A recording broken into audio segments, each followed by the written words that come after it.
Arizona Territory, 1879. The wind kicked up dust across the sun-cracked earth as Caleb Ridge rode hard down the dry gulch, reins tight in his gloved hands, eyes sharp under the brim of his hat. He had not seen another soul in 4 days since leaving Fort Bowie, just coyote prints and the occasional hawk circling high above. But he was not out here for nothing. He was looking for someone who had not made it back when she should have. He crested a rise and spotted the broken wagon, first tilted, one wheel shattered, the canvas torn where it had caught on mesquite. He pulled his horse up short and swung down, boots crunching dry gravel.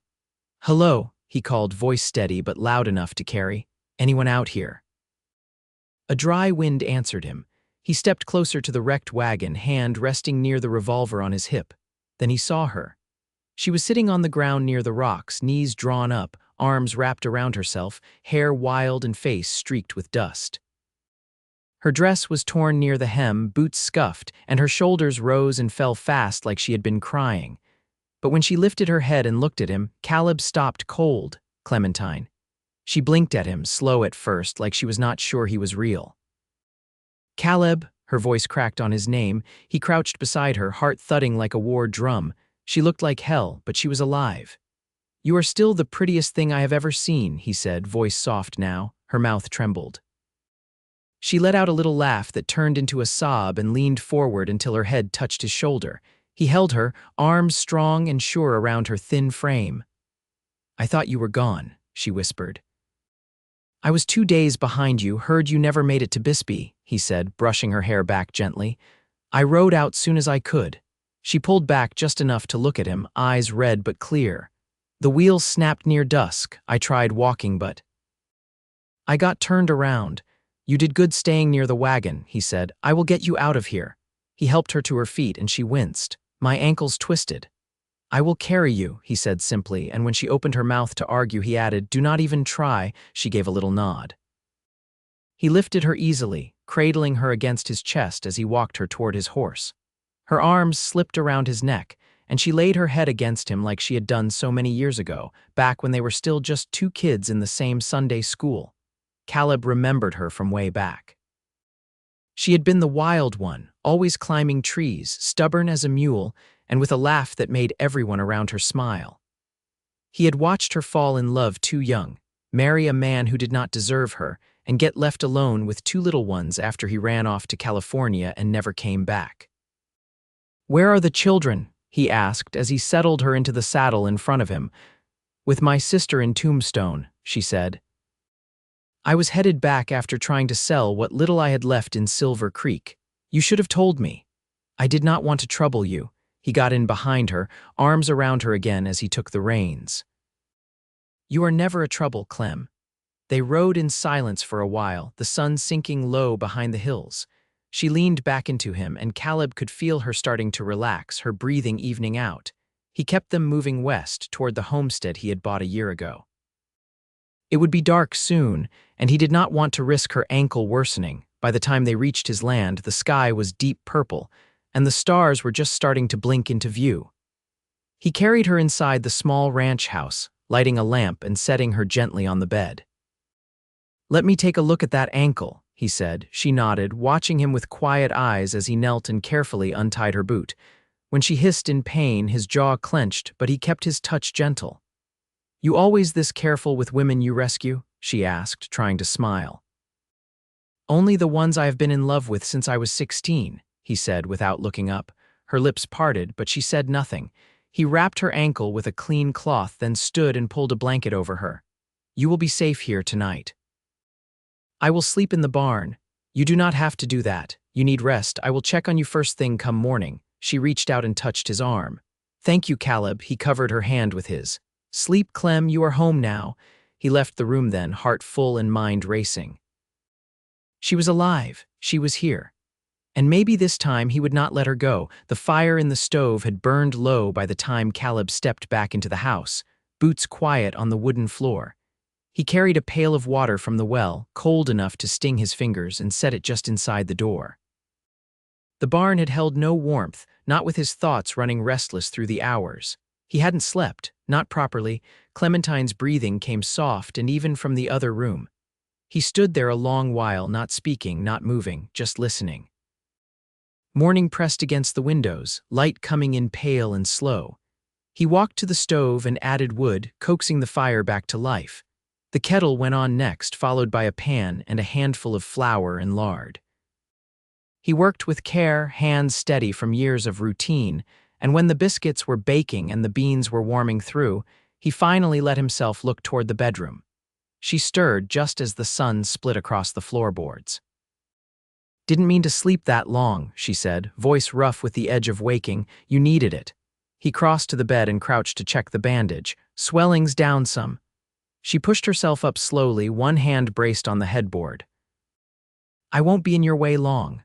"I didn't say you were." She looked at him long enough that he felt it, then she glanced around the room.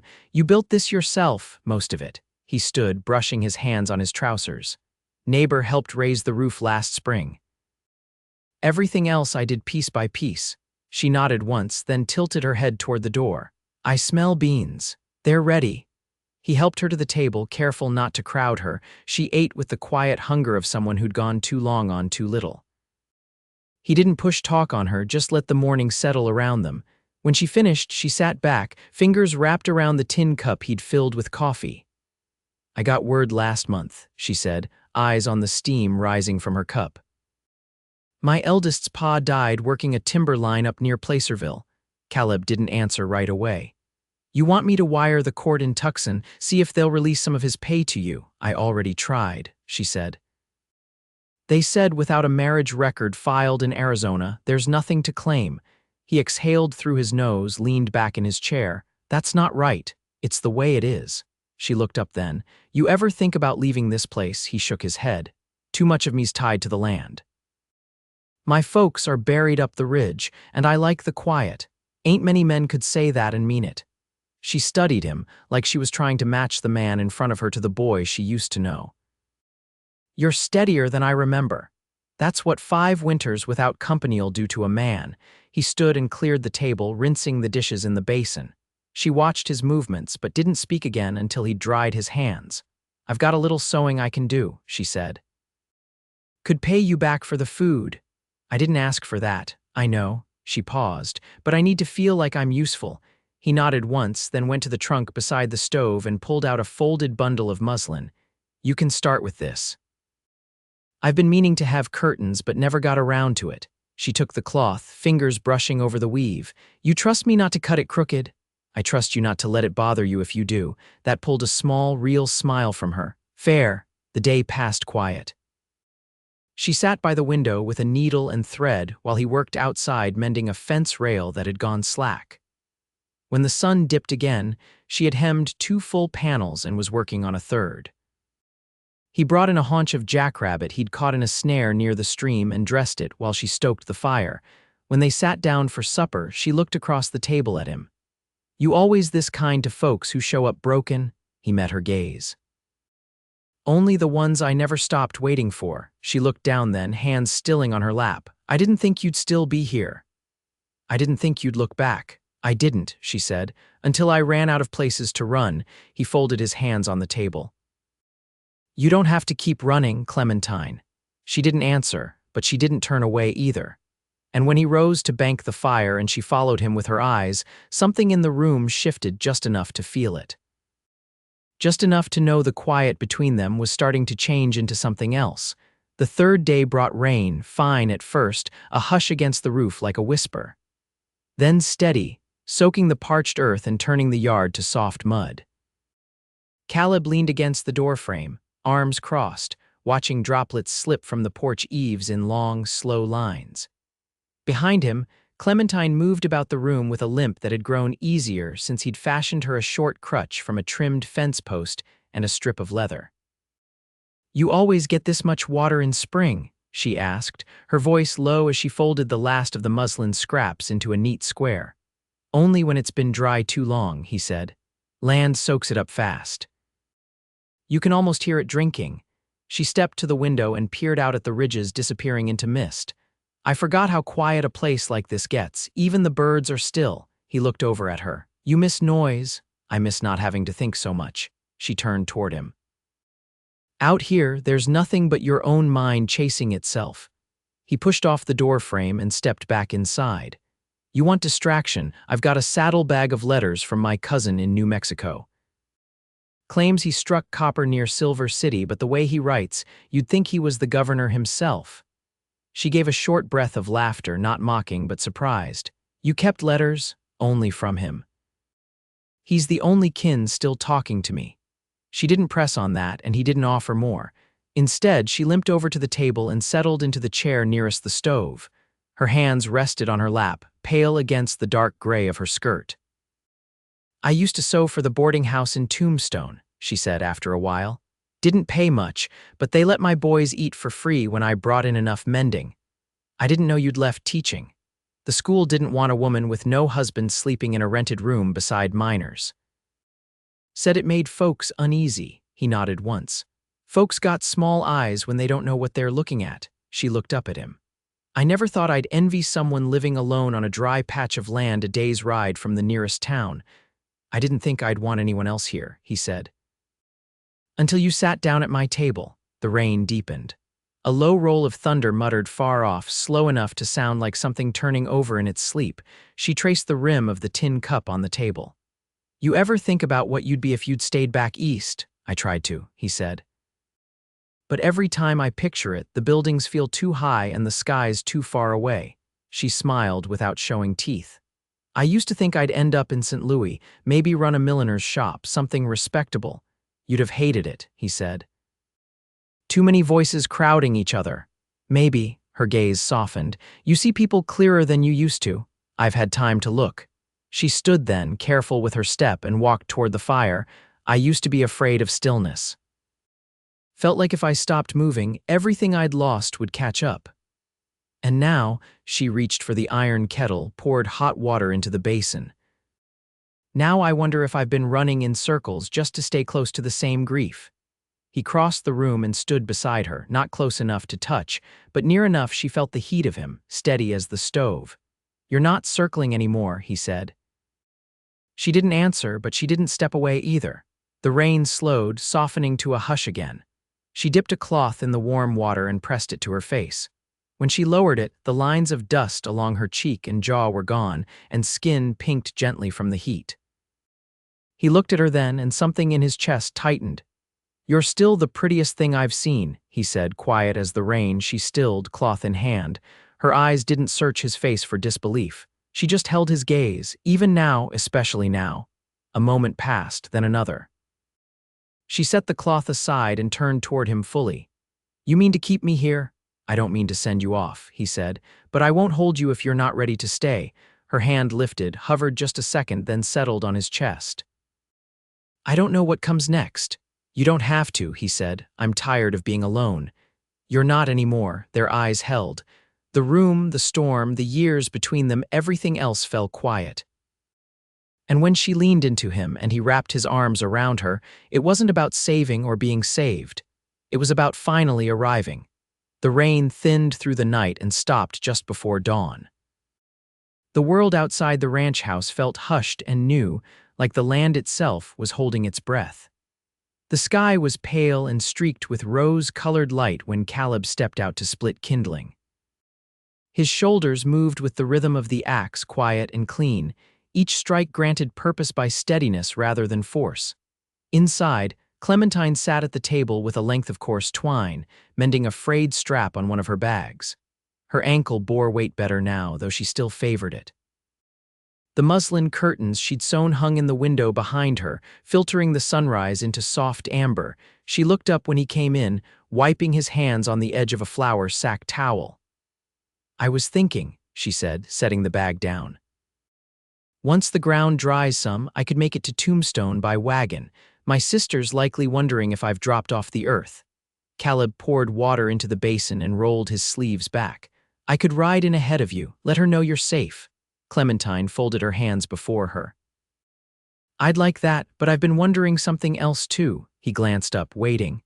If I came back, she said, voice level, if I brought the boys here, would you want that? He dried his hands slowly, then set the towel aside. It's a long road to raise children. Harder out here than in town. I know. You think they'd take to it, the quiet, the work. I think they'd take to being wanted. Caleb stepped closer, the morning light catching the edge of his jaw, the curve of his cheek where a faint scar cut through the stubble. I've never raised a child, Clementine. I wouldn't pretend to know all it takes. You'd learn, she said. You already know how to stay. He gave a small nod, the kind that held weight. You come back with them, I'll make room. I'll do right by all three of you. She stood slowly and took a step toward him. I wouldn't ask if I didn't mean to stay. They stood close now, not touching, but near enough to feel the shape of the day turning between them. He looked at her, really looked at the way her shoulders no longer carried the same tightness, the way her eyes held something like steadiness instead of flight. I'll ride for Tombstone tomorrow, he said. Leave a note with your sister, tell her where you are. You'll have wagon space by week's end.